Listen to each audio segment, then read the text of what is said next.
Hello, आपको फिर से काठमांडू से सलाम करते हैं। जैसा कि आपको मालूम है, मैंने पिछले ब्लॉग में बताया था आपको कि आजकल एक इंटरनेशनल कॉन्फ्रेंस हुई थी काठमांडू में, नेपाल का जो दारुल-हुकूमत है, वहाँ पे हम गए थे।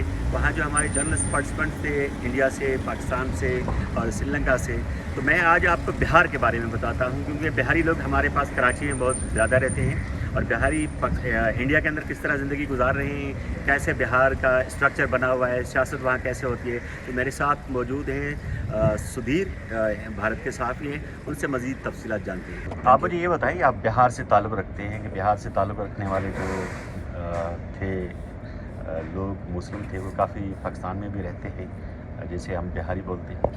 तो आप बताएं कि बिहार के अंदर कितनी लैंग्वेजेस बोली जाती हैं और आपकी मदर टंग क्या है? देखिए, बिहार अपने आप में एक बड़ा राज्य है भारत का। यहाँ पर कई तरह की भाषाएं बोली जाती हैं, जिसमें जहाँ तक मेरा ताल्लुकात है तो मैं भोजपुरी बोलता हूँ। और ये भोजपुरी के अलावा बिहार में जो बोली जाती है, मगही बोली जाती है, अंगिका बोली जाती है, मैथिली बोली जाती है। उसके बाद एक पटनहिया जो अंगिका का ही भाषा है वो बोली जाती है। तो इस तरह से थोड़ा बहुत अगर आप जाएंगे तो हर डिस्ट्रिक्ट लेवल पर जैसे जैसे तो थोड़ा बहुत उसमें भाषाएं तो वही रहेंगी, लेकिन उसमें बोलने का जो टोन होगा, लहजा होगा, वो थोड़ा थोड़ा बदलता जाएगा।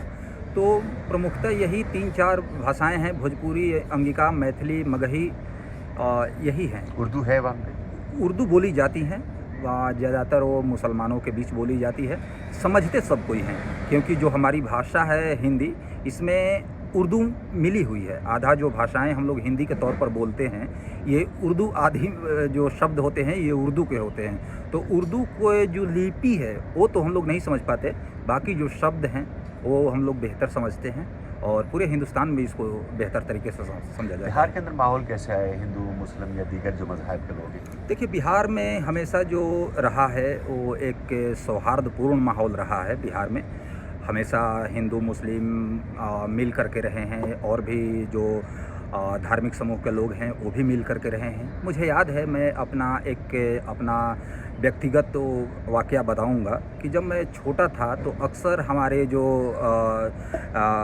जो सहायक थे घर में, जो हमारे नौकर रहते थे, बगल के गांव में मुस्लिम लोग रहते हैं जो राजपूत से कन्वर्ट होकर के मुसलमान बने हैं, पठान बने हैं। हम लोग जो छोटे थे तो जितना खुशी उन लोगों को होती थी उतना ही खुशी हम लोगों को भी होती थी। नए नए कपड़े पहन करके, पैसे लेकर के मार्केट लगता था, मेला लगता था, तो जाते थे वहाँ पर ख़रीदारी करते थे, खेलते थे, कूदते थे, लोगों से मिलते थे। हालांकि वो चीज़ें अब धीरे धीरे ख़त्म हो रही है, लेकिन ये वाकई दुखदपूर्ण है। लेकिन अभी भी अगल बगल के लोगों से सौहार्दपूर्ण माहौल है, लोगों से रिश्तेदारियां चलती है, जैसे कि न्योता वगैरह होता है, एक दूसरे के यहाँ शादी ब्याह है या अन्य मौक़ों पर जाना आना, उठना बैठना, साथ वो करना। मैं अपने पंचायत का बताऊंगा। पंचायत राज जो चुनाव होते हैं, हमारे यहाँ मुस्लिमों की पॉपुलेशन बहुत कम है, बहुत कम हमारे पंचायत में। लेकिन इस बार का जो मुखिया हुआ वो एक मुसलमान हुआ है। तो इस तरह की बात है नहीं। ये पॉलिटिक्स में जो चीज़ें दिखाई जाती हैं या जो बताई जाती हैं या जो बयां किए जाते हैं, दरअसल वैसा होता नहीं है ग्राउंड लेवल पर। वो एक सतही होता है, वोट बैंकिंग की राजनीति होती है कि लोगों को अपनी तरफ लुभाना या अपनी तरफ बुलाना, लोगों को सेग्रीगेट करके एक वोट बैंक की राजनीति करना। तो ये सब चीज़ें अलग है, ग्राउंड स्तर पर इस तरह की चीज़ें नहीं है। लोगों में कोई इतना कोई उतना एक दुराव का भाव या अलगाव या उनमें फ़र्क नहीं है। बहुत प्यार से लोग रहते हैं, मिलते हैं, जुलते हैं, एक दूसरे के समारोहों में भाग लेते हैं, शादी ब्याह में जाते हैं, उठना बैठना हर तरह से साथ होता है। अच्छा, आपने जैसे कहा ना ये चीज़ें कम होती जा रही हैं, ये कम क्यों हो रही है? देखिए, कम होने के पीछे 2 वजह हैं। जो समुदाय मनाता था वो भी उतना मतलब एक जोश के साथ नहीं मना रहा है, वो भी एक औपचारिकता पूरी कर दे रहा है। अच्छा, लोग जैसे जैसे पढ़ाई लिखाई का माहौल बना, काम करने का माहौल बना, तो लोग अलग अलग शहरों में चलते चले गए। जनसंख्या कम हुई, गाँव में एक दूसरे के प्रति उतना जान पहचान नहीं रहा। मान लीजिए मैं बाहर रहता हूँ, अगर अपने गांव में जाऊँ तो वहाँ मुझे जानने वाला कोई नहीं होगा, मैं उतनी उत्साह से भाग नहीं लूँगा। बहुत होगा तो साइड में खड़ा होकर के मैं उसे देखता रहूँगा। तो ये एक चीज़ें हैं कि लोग अलग अलग जगहों पर चले गए नौकरी के लिए, पढ़ाई के लिए, तो वो एक उनमें उतनी घनिष्ठता नहीं रही, ताकि वो माहौल के अनुसार अपने आप को एक दूसरे से उतना घुल मिल सके। क्योंकि जब साथ रहेंगे तो घुल मिल ज़्यादा होगा आपस में, ऐसा नहीं होगा। और इसके साथ में ये भी है कि थोड़ा सा राजनीति की वजह से कटुता तो बढ़ी ही है, लेकिन उस कटुता को उस लेवल तक नहीं कहेंगे कि एक दूसरे का साथ नहीं वो करते हैं, भाग लेते हैं, अभी भी लेते हैं, कम लेते हैं। लालू प्रसाद हमारे यहाँ बहुत ज़्यादा मकबूल है जी। तो वहाँ कैसे है? लालू जी की अभी तबीयत थोड़ी नासाज चल रही है।